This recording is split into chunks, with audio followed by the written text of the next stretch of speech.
So for the number of people watching my video for the first time or joining this YouTube channel for the first time, Discovery Africa TV, please do want to subscribe to this YouTube channel. And to all my returning viewers, I want to say a big thank you to you guys. Thank you for watching our videos. Thank you for the like, for the share, for the comment. For those of you that have not subscribed, but you'll be watching our video from time to time, you know, back to back. I just have to give you guys kudos for that. Thank you for watching. But if you are yet to subscribe and you've been watching our video for a long time now, please do well to hit the bell subscription icon, and also don't forget to just put on that notification to notify you whenever we upload our videos on this YouTube channel. What will happen is that YouTube will actually notify you whenever we upload each of those videos. So guys, another video again about Natasha versus Senate President Godswill Akpabio. Just like several people have been saying, Akpo versus Akpa. You understand? Whichever one they want to call it. You know that some things that happen at times in Nigeria, that several Nigerians will just take it as cruise, and you know, a number of funny things that happen. And that is why politics in Nigeria at times is not being taken serious, because they believe that a number of people that play the game, they are just too funny. Do you understand?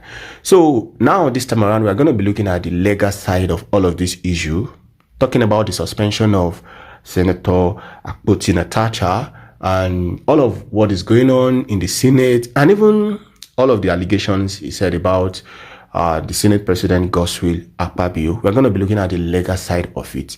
You need to know that Nigeria is a country that is being bounded by the law. Yes, it's a country where we expect rule of law to prevail no matter who you are, no matter where you come from, no matter how connected or how influential you are. The rule of law must prevail, because we believe in this country that nobody, yes, I mean nobody, is above the law. So we have our constitution, is actually what it guides us. So we're going to be looking at the legal side of it. So joining us in today's video was what happened when a senior advocate of Nigeria was actually interviewed, and he actually poured his mind, his own point of view in respect to all of this issue on ground between Senator Akpabio Natasha and the Senate President, from her suspension to all the petition he dropped to the Senate and all of that. You know, the first day he actually came to the Senate and he dropped that evidence, that petition to the Senate, it was actually rejected because they said you cannot present an evidence, you cannot present a case that is already in court. And when Senator Natasha was to respond to it, she said, what I submitted to you, Senate President, sir, with due respect, was not in court, This is a different case entirely. You understand? So, and several other things like that. So you're going to find the video very interesting, because a number of people has been saying, what would the court say? What would actually be the end of all of these things? And, you know, several other things like that. We know we have constitution, we have the law, we have the rule of law. And like I said when I was starting this video, that there is nobody above the law. Either the president or the Senate President or whoever you are, or the governor, the rule of law must prevail. So let's just see the legal side of it. What does the law say? What does our constitution say about all of these things happening? You understand? Yes, either they obey the law or not. That does not dispute the fact that there is law. We have seen several cases in this country that happen whereby those in authority refuse to obey the law, and we probably because nobody can question them and all of that. But what we know is that there is law in this country and it has to be obeyed. Either those in authority obey it or not, that does not dispute the fact that there is law and there is rule of law. So guys, let me leave you to the rest of the video to watch. This is Discovery Africa TV. Once again, the labor of our hero past will never be in vain. Peace. Thank you so much indeed for joining us. Thank you for having me. I appreciate your time tonight, but give us an understanding.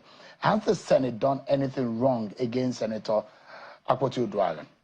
Well, to start with, I think that they have not just wronged Saga, they've wronged Nigeria. The reason is simple. We all know that a few days ago, maybe 2 days ago or so, the court order was served on the Senate of Nigeria. The committee in charge of ethics and so on and so forth. And that there was proof of service. I mean, this was flying on the social media and everyone saw it. They got a substituted order to serve on the Senate through the office of the clerk. This was done. And then, in spite of this, you didn't sit down, you didn't rush a committee report, and then the person who is accused and who was likely to suffer from a suspension order was not even present. And so, in one breath, there was no fair hearing. You never heard the other side, in line with the provisions of the Constitution, Section 36. In the other breath, you disobeyed flagrantly a court order, and then you turn around to say, oh, the judiciary is not strong enough, the judiciary should improve, when we are the very ones, by this behavior, undermining judicial institutions in this country.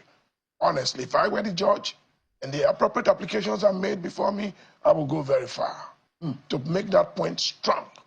Now let's come back to the rules. They made so much noise about the rules. We wrote these rules. Rule 60, Rule 40, we reviewed, Rule 20. There are a few sections of... We reviewed the rules in 1999. I was the first to lay down the reviewed rules. It was what I laid that I sent to the Senate for them to use. It's not changed. They've just changed, increased committees, a few here and there. Now, the Senate president allocates the seat. The dispute arose from the allocation of seat. Now, once it is the Senate president that allocates a seat and a senator complains about a right to a seat, it's a privilege, because the right to be in the Senate is by election and a certificate of return. Do not forget, you and I cannot go there. So once he raises that point, it is a duty under Order 10, the famous Order 10 she was shouting about, of the presiding officer to have suspended all other matters. I consider that a very serious issue, and taking her complaint and make a formal ruling. But if you watch the proceedings on that day, as the distinguished senator was shouting, Order 10, Order 10, I already heard the presiding officer talking about prepare her for suspension. Review the tape. We've seen it. You were already preparing her for suspension even before you... So was it fait accompli? Oh yeah, it was completely... They decided our fate even long before the ethics committee was even... It was predetermined. And then beyond that, the question was, at the time they went to court, the issue was that there was a thinking, a suspicion that she might be suspended. That was why she went to court. If you don't stop them, they will do it. And then they did it in spite of receiving the order. Now, I said to them, they were wrong. Section 4, subsection 8 of the Constitution is clear. In the conduct of its legislative powers and duties, their conduct shall be subject to the judiciary. So you can actually, another arm of government can stop the activities of another arm of government. Look, can I just take it briefly? So the judiciary, the court can stop the activities that goes on in the chamber. I imagine that the activities within the chamber, there is some level of immunity to the procedure and the activities of lawmakers within the chamber. As long as the activities do not obstruct the due process of law. I mean, once a Senate is in session, it is carrying out legislative business. Whether it is about a seat, whether it's about a breach of privilege, whether it is about passing the law, whether it's about passing a motion, it's all brought down legislative privilege. And so when the Constitution of Nigeria says that the National Assembly's duties shall be subject to the jurisdiction of the courts, shall, it means it. And that's why they run to court each time they are suspended. Chinda was there. Ndume was there. And I was going to reference the case of Omar Agege. It was a rested case in the court. Yes. The case of Ali Ndume. They all went to court. Dino Melaye. Dino Melaye. Yes. These are cases that have been decided by our court. In that case, there is an underlying factor that the courts have talked about. For example, most courts are of the view that you can't suspend a sitting senator or lawmaker of any legislative body for more than 14 days, interpreting the Legislative Powers and Privileges Act. But so there is an establishment that the Senate or the National Assembly, when there is a quorum and there is a sitting, can suspend one of their own. Oh, yeah, established, by their own rules. Definite. But the court, as at the famous case of Senator Omar Agege, that you cannot suspend for more than 14 days. Correct. And not only that, you can also not suspend without hearing the other party. That's a violation. You know that because the Senate President who allocates the seat, and which was the course of action in all of this. Was Senator Uduaghan Akpabio Uduaghan did not make herself available to the ethics committee? Well, the point will be whether or not she was in court, because I understand she filed an action and she was probably present in court. So it will also depend whether there was a proving means of proof of service on her. Because if you have a fear about you being endangered by a given institution and you approach the appropriate institution for redress, you are most likely to pursue the processes to the attention of the prosecuting institution. But let me ask you this fundamental question. The women folk, the gender, the female gender, has been under critical spotlight in politics, in this case of Senator Natasha Akpabio Uduaghan. As a former lawmaker, if this kind of case comes up, what do you think is best? Because as anyone that is above the age of 50 and is in politics and is in governance and is in leadership, will assume some level of reasoning and wisdom in handling this kind of matter. Yeah. Don't forget that Senator Akpabio is a very good friend to Chief Emmanuel Uduaghan, the husband to Senator Akpabio Uduaghan. There is a family connection. Yeah. There is a friendship that is is in question here. Do you think this matter could have been handled in a better way? Oh, definitely, because the Senate President is the interpreter of their rules. So in interpreting the rules, you have two obligations. You have to be compassionate, and at the same time, you have to be humanistic. Remember, we are dealing with human beings.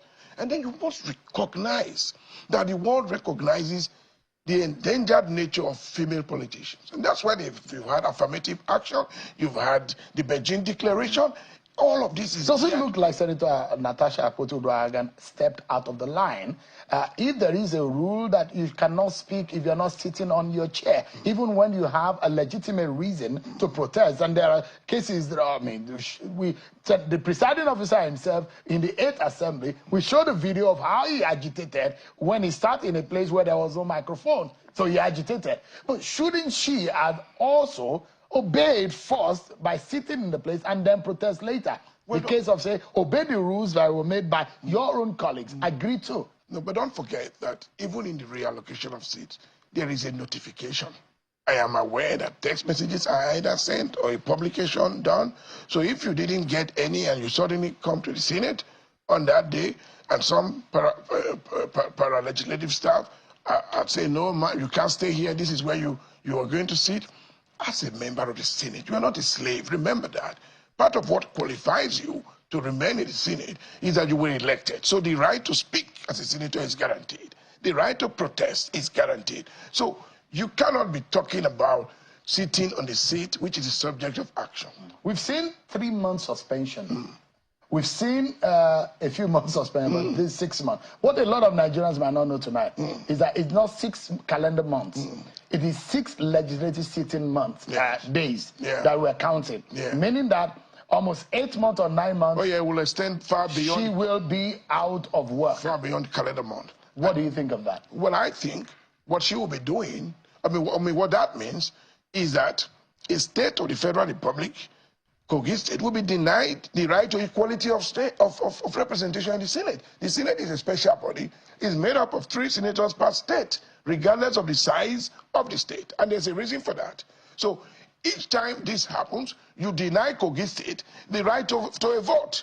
And so I think that regardless of the political parties to which she may belong, the government of Kogi State should intervene and express a reservation, because it will come to a point where one vote will matter and Natasha will not be there. And that's key. It's key. So that's why it's not just about Natasha. It's about whether or not Kogi State, as a component state of the Federation of Nigeria, is denied a senatorial vote. How damaging is this for the reputation of the Senate under Godswill Akpabio? Well, I think the most damaging is the blazing disobedience of court order. It is very untenable for a lawmaking body. But there are very senior lawyers there. You have the Senate President, who is a lawyer. You have the majority leader, who is also a very respected senior lawyer. And do you think they would have flagrantly disobeyed court orders if they probably had considered something else that you are not saying, Leonard Sake? Well, you know, the truth is, power is an aphrodisiac. Legislation and the business of legislation it smells of power. So sometimes they may oversight the law in the sense that they are dealing with primary interests which are also underlined politically, whether we like it or not. And politics is about who gets what, how, and when. So if they had made up their mind to suspend this senator, nothing else for them will matter, not even a court order. So their seniority in law will probably not be counted on this occasion. But for us who are outside, who are observing, who are practicing, we will not fail to say, no. Before many of them, we were there. So we would tell Can this be corrected?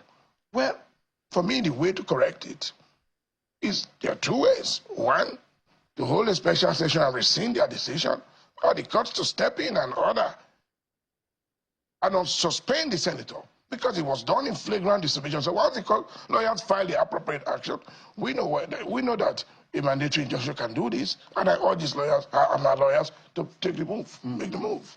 Can Godswill Akpabio fix what has come like a dent on his leadership of the Senate? Well, that may take some time, but it can carry out immediate emergency repairs, which will be do the right things, win some folks, and then hope over the period, make some good laws for the good governance of our country, work on some real nice policies, maybe the country. A lot of women are not happy with him.